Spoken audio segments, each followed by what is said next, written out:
नमस्कार, बहुत स्वागत है आप सभी का आपके प्रोग्राम कहानी कुर्सी की में। मैं हूं सौरभ शर्मा आपके साथ और मेहमान स्टूडियो में हर्षवर्धन त्रिपाठी जी, विजय त्रिवेदी जी, समीर चौगांवकर जी आ चुके हैं। प्रोफेसर संगीत रागी जी पहुंचने वाले हैं। बहुत स्वागत सर आप सभी का। बहुत सारी खबरें बंगाल से लेकर केरल तक, केरल से लेकर तमिलनाडु में, तमिलनाडु के अलावा उत्तर प्रदेश में क्या हो रहा है और इस वक्त अहमदाबाद में मोदी जी क्या कर रहे हैं, सारी खबरें आपको देंगे। लेकिन पश्चिम बंगाल से ब्रेकिंग न्यूज हमारे पास है। पश्चिम बंगाल में जैसे जैसे चुनाव नजदीक आ रहे हैं, राज्य में हलचल बढ़ रही है और अब तो कानूनी तौर पर बढ़ रही है। ईडी ने सुप्रीम कोर्ट में याचिका दाखिल करके पश्चिम बंगाल की मुख्यमंत्री ममता बनर्जी, डीजीपी राजीव कुमार और कोलकाता पुलिस कमिश्नर मनोज कुमार को पक्षकार बनाते हुए इनके खिलाफ तत्काल एफआईआर दर्ज करने की मांग की है। ईडी का कहना है कि आईपैक के खिलाफ चल रही मनी लॉन्ड्रिंग की जांच के दौरान जैसे कोलकाता में रेड में राज्य की मशीनरी ने उसमें रुकावट डाली, सबूतों से छेड़छाड़ की, उसे नष्ट किया और ममता बनर्जी लीड कर रही थी उसको, एजेंसी ने आरोप लगाया है कि कानून के रक्षक ही एक गंभीर कॉग्निजेबल अपराध में शामिल हो गए। कॉग्निजेबल मतलब एफआईआर करने के लिए पूछना नहीं पड़ेगा किसी के लिए, एफआईआर होनी चाहिए। वो तो सुप्रीम कोर्ट में गई फिर भी ईडी, और इसलिए ईडी ने मांग की है कि इन तीनों लोगों के खिलाफ, खासतौर पर कौन, मुख्यमंत्री ममता बनर्जी, डीजीपी और पुलिस कमिश्नर कोलकाता, इनके खिलाफ तत्काल एफआईआर की जानी चाहिए। सीबीआई जांच की मांग भी की है ईडी ने, और ईडी ने कहा है कि हमारे अधिकारियों को डराया गया, धमकाया गया, उनके पास मौजूद महत्वपूर्ण फाइलों को और इलेक्ट्रॉनिक एविडेंसेस उनसे छीन लिए गए और फिर एक बक्स में भरकर, ट्रंक में भरकर ममता बनर्जी वहां से उसको ले गई। और याचिका में ईडी ने कहा है कि निष्पक्ष जांच करने के एजेंसी के अधिकार को राज्य मशीनरी ने बाधित करने का काम किया है। ईडी ने इस घटना की सीबीआई जांच की मांग की है और दावा किया है कि कलकत्ता हाईकोर्ट में भी जब सुनवाई हो रही थी तो मुख्यमंत्री और उनके समर्थकों के रसूख का इस्तेमाल करके कोर्ट रूम में हंगामा किया गया, जिससे जज को सुनवाई टालनी पड़ गई। ईडी ने आगे सुप्रीम कोर्ट में यह कहा है कि मुख्यमंत्री, डीजीपी और कोलकाता पुलिस कमिश्नर पर भारतीय न्याय संहिता की 17 धाराओं के तहत आरोप लगाए जा सकते हैं और तत्काल इनके खिलाफ ये एफआईआर होनी चाहिए। मामला आपको सब मालूम है, जब ये आईपैक के निदेशक के घर और उनके दफ्तर पर छापा मार रही थी ईडी, उसका कहना है कि वो कोल स्कैम में 1700 करोड़ से ज्यादा रुपए का कोल स्कैम का दावा है, कहा जाता है। उसके कुछ साक्ष्य जुटाने के लिए आईपैक के निदेशक के घर पर जब वो गई तो वहां ममता बनर्जी पहुंच गई पूरे दलबल के साथ, डीजीपी कमिश्नर के साथ, और वहां से एविडेंसेस, खास तौर पर जिसमें एक हरी फाइल का बड़ा जिक्र होता है, एक हरे रंग की फाइल, वो तस्वीर होगी, वो भी आपको दिखा देंगे स्क्रीन पर। अभी हम ममता बनर्जी ने उसको लिए हुए थी और ममता बनर्जी ने कहा मैं बस ये हरी फाइल लेकर के मैं आई हूं। तो ईडी ने भी इसी हरी फाइल की बात की है कि ये फाइल और कुछ इलेक्ट्रॉनिक एविडेंस, जिसमें एक फोन भी है, एक आईफोन है और इसके अंदर एक पेन ड्राइव या हार्ड डिस्क जैसी चीज है, ये ममता बनर्जी अपने साथ लेकर के गई। अब सवाल यह है कि इसमें आगे क्या होगा। सुप्रीम कोर्ट में मामला पहुंच गया है। ममता बनर्जी ने अपनी सफाई में यह कहा था कि यह हमारे चुनाव की रणनीति से जुड़े हुए गोपनीय दस्तावेज लेने के लिए ईडी की आड़ में बीजेपी ने काम करवाया था।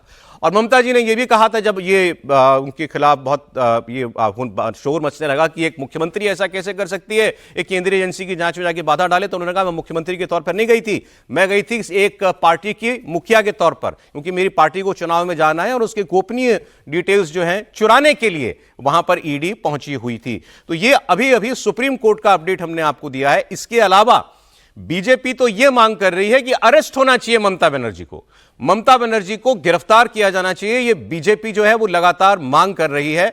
पश्चिम बंगाल के नेता हैं जो बीजेपी के नेता विपक्ष बीजेपी के शुभेंदु अधिकारी, उन्होंने कहा है कि मुख्यमंत्री को कानूनन इस वक्त अरेस्ट करने के सारे ग्राउंड्स मौजूद हैं। शुभेंदु अधिकारी का कहना है कि लोग चाहते हैं कि ममता बनर्जी, राजीव कुमार और कमिश्नर मनोज वर्मा को जेल जाना चाहिए। उन्होंने ईडी के ऊपर हमला किया है, कानून हाथ में लेकर संविधान का उल्लंघन किया है। शुभेंदु अधिकारी की अगुवाई में बीजेपी ने मुख्यमंत्री ममता बनर्जी के खिलाफ विरोध प्रदर्शन और तेज कर दिया है। अब इस पर हम आगे बात करेंगे कि ये केवल कहने के लिए है, क्या वाकई शुभेंदु अधिकारी या बीजेपी के और नेता दिल से चाहते होंगे कि ममता बनर्जी गिरफ्तार हो जाएं और चुनाव में उसका क्या प्रभाव पड़ेगा, वो बात आगे। पहले आप उनकी बात सुन लीजिए। It's a people's rally. People wants Mamata Banerjee, Rajiv Kumar, CP Manoj Verma should go to the behind the bar. ED के ऊपर हमला किया, कानून तोड़ा, कानून हाथ में उठाया, संविधान को उल्लंघन किया। दूसरा आदमी का खिलाफ जो कार्रवाई देश की संस्था करता है, ममता के खिलाफ, डीजीपी सीपी के खिलाफ क्यों नहीं हो रहा है? उन्होंने कोर्ट में गया है, इसलिए उनको कार्रवाई को मांग की लेकर और पूरा जनता फाइल चोर ममता, ये नारा देकर जनता के सैलाब है, जनता उमड़ पड़ी है सड़क में, ममता हटाओ बंगाल बचाओ। तो अब एक बड़ा एक अलग डायमेंशन बंगाल के इस चुनाव में जुड़ गया और हर चुनाव में कुछ ना कुछ एक बात ऐसी हो जाती है जो पिछले चुनाव में उसको ममता जी ले उड़ी थी जब उनको चोट लग गई थी, और इस चुनाव में अब ये वाला काम। अब ईडी का कोर्ट जाना उसका अधिकार भी था और उसकी जिम्मेदारी भी थी, क्योंकि वाकई उसकी जांच के दौरान व्यवधान पड़ा और वहां पर राज्य की पूरी पुलिस मशीनरी और मुख्यमंत्री पहुंच गई थी। हाईकोर्ट वो गई, हाईकोर्ट में हंगामा हुआ, वो बात भी ईडी ने सुप्रीम कोर्ट में कही कि ये भी टीएमसी ने कराया कि हाईकोर्ट का जज सुनवाई नहीं कर पाए। अब सुप्रीम कोर्ट में जाकर वो एफआईआर की मांग कर रहे हैं और साथ में कह रहे हैं कॉग्निजेबल ऑफेंस है, तो गिरफ्तारी तो हो सकती है अगर सुप्रीम कोर्ट इस दलील को मान लेता है तो। लेकिन पहले चलिए कानूनी दलील की बात कर लेते हैं, पहले इसके पॉलिटिकल फॉलआउट की बात करेंगे। हर्षवर्धन जी मुझे बताइए, सुप्रीम कोर्ट में मामला चला गया है, सुप्रीम कोर्ट जो करेगा वो करेगा, ईडी की तो जिम्मेदारी थी ना कोर्ट जाना। देखिए, हम लोग इस पर बात कर रहे थे और कम से कम अब ये कह सकते हैं कि ईडी देर आए दुरुस्त आए, और ये काम उसी वक्त क्यों नहीं हुआ ये थोड़ी चिंता की बात है। ईडी ने उसी वक्त एफआईआर क्यों नहीं कराया ये चिंता की बात है, क्योंकि ईडी अधिकारियों को उस घटनाक्रम के बाद जो वहाँ का सॉल्ट लेक का थाना था वहाँ जाना चाहिए था, वहाँ एफआईआर देनी चाहिए थी ममता बनर्जी के खिलाफ, और जो भी लोग वहाँ पहुँचे उन सब के खिलाफ। एफआईआर नहीं लिखी जाती तो जुडिशियल उसके लिए प्रोसेस है, कोर्ट में जाते उसके तहत तो एफआईआर कराते। हाईकोर्ट तो चले ही गए थे। नहीं, हाईकोर्ट तो गए चूंकि वो बाधा की बात, लेकिन मैं तो कह रहा हूं एफआईआर कराते, ना लिखी जाती अलग बात है, वहां जाते। जो सुप्रीम कोर्ट में जिक्र किया ममता बनर्जी की सरकार के मामले में वो जरा सुनना चाहिए। उन्होंने कहा, और हम लोग उस दिन आश्चर्यचकित थे, और मैंने कहा भाई टीएमसी कुछ बोले तो क्या बोलेगी टीएमसी की, चीफ मिनिस्टर जाएगा कोई एजेंसी कर रही फाइल उठा के लाएगी, तो टीएमसी के पास तो कुछ बोलने का नहीं थे, फिर भी वो गई। और हाई कोर्ट में टीएमसी समर्थित लोगों ने इतना हल्ला हंगामा किया कि उच्च न्यायालय के न्यायाधीश को कहना पड़ा कि भाई शोर बहुत है। अरे शोर क्या होता है भाई, तमाशा है क्या? एक बार आप ऑर्डर करेंगे पूरा हॉल खाली हो जाएगा, आप कहेंगे कि हमें किसी को नहीं सुनना, सिर्फ जो लोग इसमें कंप्लेनेंट हैं पार्टी हो करे। सुप्रीम कोर्ट को स्वतः संज्ञान लेना चाहिए था, सुप्रीम कोर्ट ने वो काम नहीं किया। अब ईडी वहां पहुंचा है देश की न्यायपालिका को, देश के संवैधानिक ढांचे को बचाने के लिए एक ऐसा निर्णय देना चाहिए जो उदाहरण के तौर पर। ममता जी पर एफआईआर और ममता जी गिरफ्तार भी हो, इसमें कोई कहने की बात है क्या? हम होते तो नहीं होते। अरे अच्छा, अलग अलग कानून है, we the people of India में नहीं है ममता बनर्जी, धरती ऊपर है वो। फिर कौन करेगा? एफआईआर भी बंगाल पुलिस कोलकाता पुलिस करेगी। हाँ, वही करेगी, और गिरफ्तार भी उन्हीं को और गिरफ्तार भी कोलकाता पुलिस करेगी। अच्छा, आपको बड़ी मजेदार बात होगी, तो बहुत ही मजेदार बात होगी। मान लीजिए सुप्रीम कोर्ट ऑर्डर कर देता है ईडी की बात पे, क्या मांग की है ईडी ने? Chief minister, DGP, police commissioner, तीनों पे एफआईआर हो, तीनों अरेस्ट हो, ये मांग कर रही बीजेपी। अरे एफआईआर करनी है कोलकाता पुलिस को और गिरफ्तार भी होना है कोलकाता पुलिस को और मुख्यमंत्री को भी।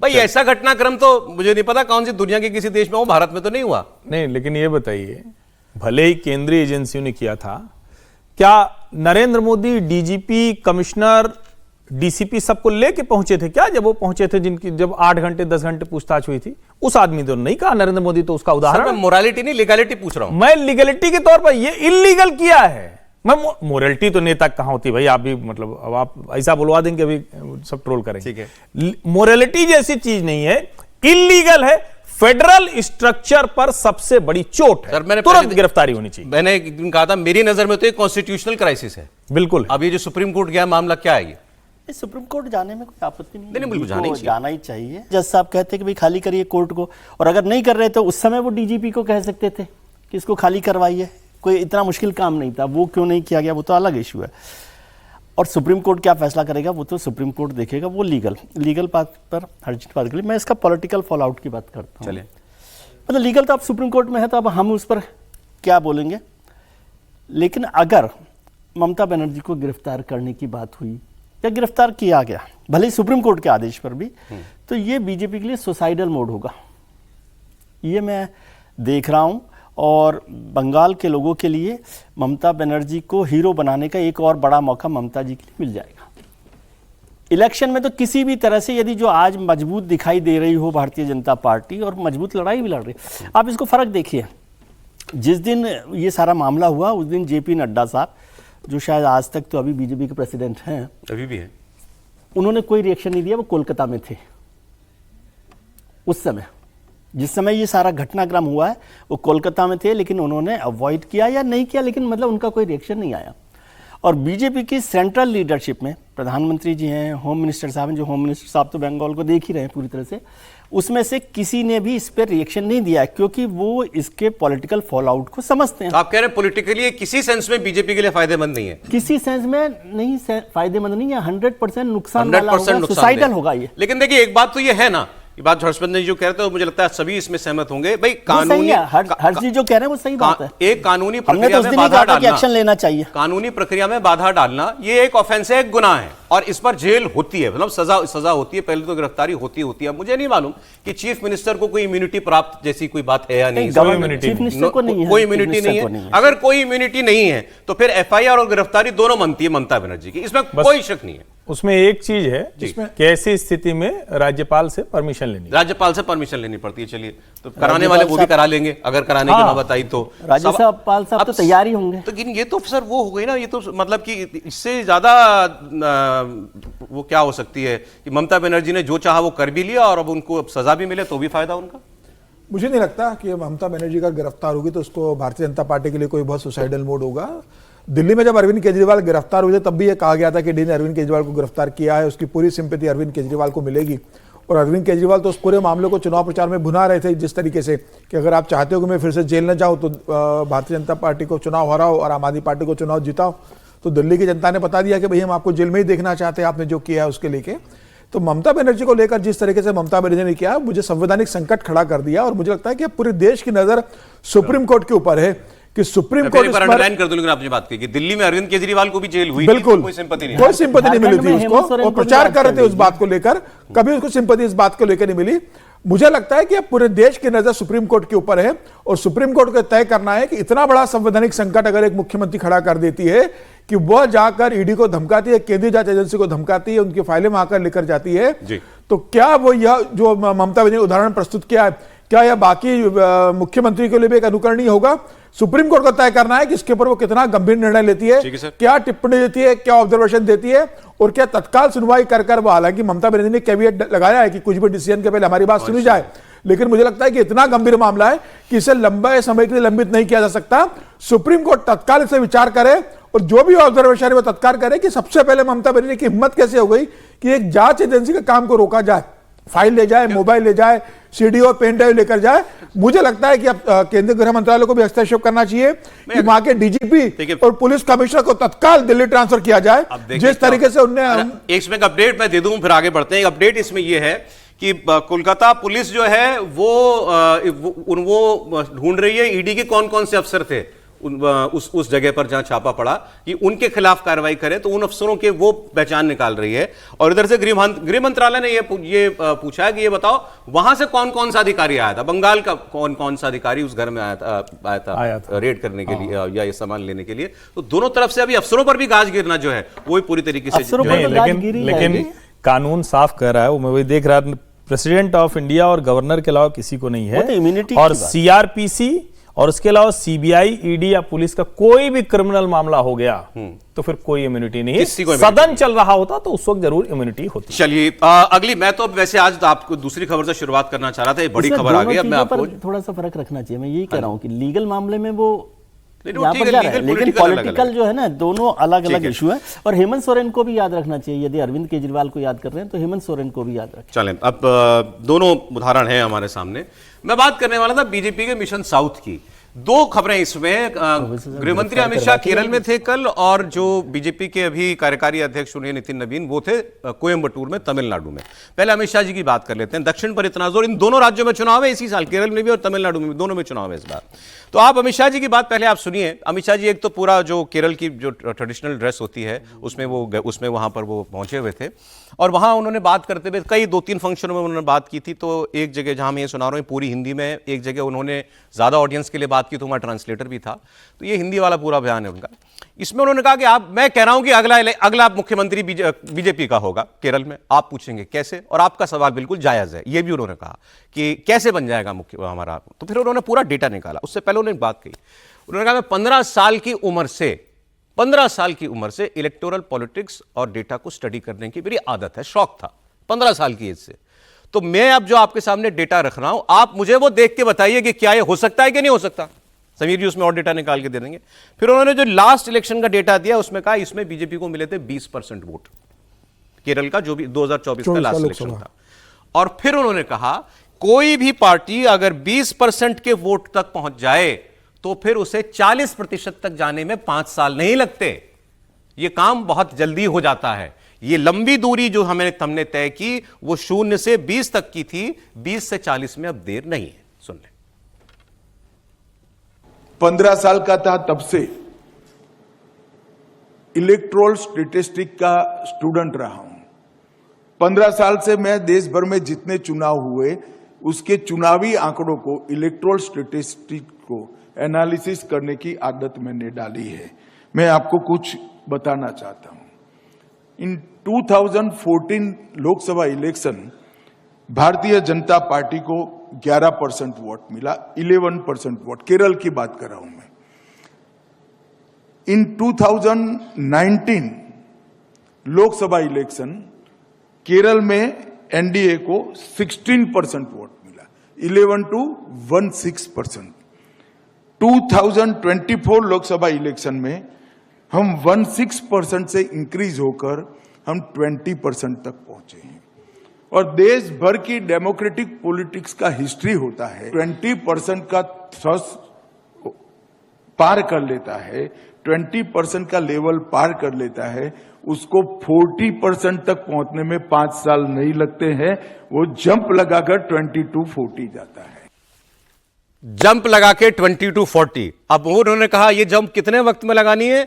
24 से लेके 26 के बीच में, यानी ये 1.5 साल का वक्त है। 1.5 साल में वो कह रहे हैं कि हम 20% से 40% पहुंच जाएंगे और हमारा मुख्यमंत्री केरल में बन जाएगा। सर कुछ और डेटा आप दे सकते हैं बीजेपी का क्या रिकॉर्ड रहा है वोट का? बिल्कुल, देखिए अगर 2014 लोकसभा चुनाव का जो अमित शाह जो जिक्र कर रहे थे उसमें 11% वोट मिला था। ठीक है। और उसके बाद अगर 2019 का बात करें तो वो 16% भारतीय जनता पार्टी का वोट हो गया। फिर 2021 अगर असेंबली का बात करें तो वो फिर 11% पे चला गया था भारतीय जनता पार्टी का। सर पिछले असेंबली इलेक्शन में 11% थे ना, तो छलांग 11 से लगानी है ना उनको। नहीं, 24 का भी लोकसभा देखेंगे ना। नहीं तो वो तो अब फिर वो हम वही बहस हो जाएगी कि मोदी का वोट है कि राज्य का वोट है। 25 कॉर्पोरेशन का देख लीजिए आप, 25 का भी कुछ मैंने कॉर्पोरेशन हुआ है, उसमें भारतीय जनता पार्टी को 15% वोट मिला है, 14.7 अभी मिला 2 महीने पहले जब मेयर बना है, 15% वोट मिला है भारतीय जनता पार्टी। ये बात उन्होंने कही आगे कि मैं अपने आर्गुमेंट के समर्थन में उन्होंने ये कहा कि मैं क्यों ज्यादा और कॉन्फिडेंट हूं कि ये अब हम ग्राम पंचायत भी जीती है, म्युनिसिपैलिटी भी जीती है, तो इसलिए मुझे ये ज्यादा आश्वासन है कि ये काम इस बार हो पाएगा। जी सर बोलिए। बिल्कुल, तो मुझे लग रहा है कि जिस तरीके से अमित शाह जी ने वहां पर बातें समझाई और संगठन की बैठक में जिस बात का जिक्र करा है, मुझे लग रहा है कि भारतीय जनता पार्टी के लिए यह बात सही है कि सरकार बनाना बहुत आसान नहीं है, मुश्किल है। अमित शाह जी ने भी कहा कि सरकार बनाना बहुत आसान नहीं होगा, लेकिन हम उस स्टेज पर पहुंच चुके हैं कि हम सत्ता का दरवाजा खटखटाने के स्टेज पर हम आ गए। अगर आप एलडीएफ और यूडीएफ का अगर केरल में देखेंगे तो 33% और 36% के वोट बैंक पे वो टिके हुए। उस स्थिति में अगर भारतीय जनता पार्टी 20% के लोकसभा पे टिकी हुई है और कॉर्पोरेशन के इलेक्शन में 15% पे भारतीय जनता पार्टी चली गई है, तो काम हो सकता है इस बार। तो निश्चित रूप से भारतीय जनता पार्टी 7% का टारगेट बढ़ा रही है। 22-23 पे अगर आ जाती है तो भारतीय जनता पार्टी वहां विपक्ष की सबसे बड़ी पार्टी बनने की स्थिति में पहुंच गई है। सर कुछ आपका इस पर आए?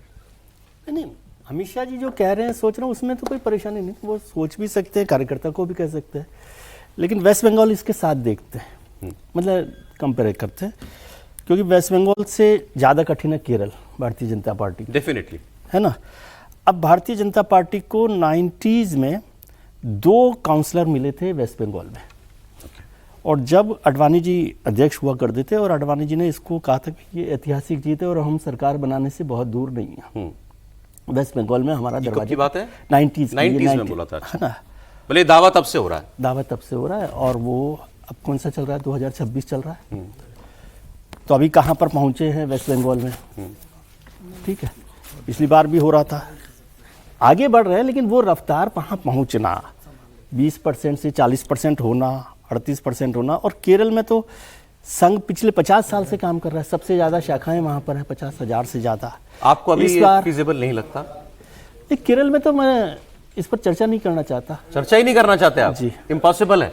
इम्पॉसिबल तो कुछ भी नहीं होता, लेकिन अभी ऐसा नहीं है। अभी तो वेस्ट बंगाल पर भी यदि भारतीय जनता पार्टी इस बार सरकार बनाने की भूमिका में आए तो वो मैं समझता हूँ बड़ी जीत होगी। अभी केरल दूर की कौड़ी है। केरल दूर की बात मैं एक स्टेटमेंट लेकिन अमित शाह जी कह रहे हैं उसमें क्या परेशानियां अपने कार्यकर्ताओं के साथ बात नहीं, उनका दावा क्योंकि डेटा पे था इसलिए हम लोग ये बात कर रहे हैं। प्रोफेसर साहब भी आगे स्टूडियो में, सर बहुत स्वागत है आपका। केरल की बात हो रही है, अमित शाह जी ने कहा कि हम 20% 24 के इलेक्शन में आ चुके हैं और अभी समीर जी ने डेटा दिया, कॉर्पोरेशन के चुनाव में 15% वोट बीजेपी को मिला और उन्होंने कहा 20 से 40 की छलांग में देर नहीं लगेगी, इस साल मुख्यमंत्री हमारा बनेगा। एक ये बात मैं आपको बताई मैंने, एक मैं इस पे आगे की बात एक सुनाना चाह रहा था। इनके ऊपर बात थी लेकिन इस पॉलिटिकल उस पर नहीं थी। प्रियंक खड़गे जी का एक स्टेटमेंट मैं आपको सुनाता हूं, क्योंकि अमित शाह जी ने 2-3 बातें और कही थी। अमित शाह जी ने इसके अलावा ये कहा वहां पर कि ये PFI, SDPI, इन पर जब हमने बैन लगाया तो ये लोग जितने यहाँ UDF LDF है ये सब जो है उसके विरोध में खड़े हो गए थे कि आपने इन पर क्यों बैन लगाया। तो जो लोग राष्ट्र विरोधी ताकतें हैं उनके साथ भी खड़े होने में उनको कोई गुरेज नहीं है। तो एक तो वो लाइन उसको अंडरलाइन करना चाहते हैं। एक बात फिर उन्होंने ये कहा कि पूरे देश की केरल की इकोनॉमी बहुत हद तक रेमिटेंसेस पर चलती है। रेमिटेंसेस मतलब जैसे गल्फ में लाखों लोग काम करते हैं, उसमें बहुत सारे केरल के लोग हैं, वो वहां से जो कमाते हैं वो कुछ घर भेजते हैं, तो एक बहुत बड़ा हिस्सा केरल की इकोनॉमी का। अमित शाह जी ने कहा ये बढ़े, ये हमारी भी इच्छा है, लेकिन कोई इकोनॉमी सिर्फ इस पर नहीं चल सकती। इसके अलावा आपको देश के और विकास की दौड़ में प्रतिस्पर्धा में शामिल होना पड़ेगा और उसके लिए आपको नरेंद्र मोदी के डबल इंजन के साथ जुड़ना पड़ेगा। यह बात उन्होंने कही। तो ये सवाल लेके लोग पहुंचे प्रियंक खड़गे, मल्लिकार्जुन खड़गे जी जो हैं कांग्रेस पार्टी के प्रेसिडेंट, उनके पास। उन्होंने जो बात की उसका जवाब आप दीजिएगा। उन्होंने कहा कि इकोनॉमिक्स हमको सीखने की जरूरत नहीं है आपसे। हम साउथ के ये 4-5 स्टेट 40% का योगदान देते हैं देश की इकोनॉमी में, 40% का। तो इकोनॉमी कैसे चलानी है ये हमको मत ना बताएं, हमसे कुछ सीख सकते हैं तो हम बता देंगे। 11 years what? How much has the central government done for Kerala? See, the southern states, Karnataka, Kerala, Tamil Nadu, Telangana, we all contribute to more than 40% of the state's GDP. We don't need lessons of administration, we don't need lessons of economic creation from the Home Minister. इसी बात पर एक टिप्पणी अर्ज किया जाए, फिर overall पर केरल पर सर आपकी बात लेता हूं। देखिए, सबसे पहले तो मैं ये बता दूं कि देश के लोगों को आश्चर्य होगा और मुझे भी आश्चर्य हुआ जब मैंने ई श्रीधरन को सुना था, जो मेट्रो मैन कहे जाते हैं, जो भाजपा के वहाँ प्रत्याशी थे, दावेदार थे मुख्यमंत्री के। उन्होंने कहा कि केरल देश का अकेला राज्य है जहाँ कम्युनिस्ट और उनके साथ में कांग्रेस भी उस तरह की पॉलिसीज की वजह से कोई बड़ा उद्योग पिछले 3 दशक में नहीं लगा। अब आप जब ये सुनेंगे तो कहेंगे कौन बताएगा, फिर याद आएगा कि महाराष्ट्र में तो कहते हैं ये लोग कि सब गुजरात लिए जा रहे हैं सारी कंपनी।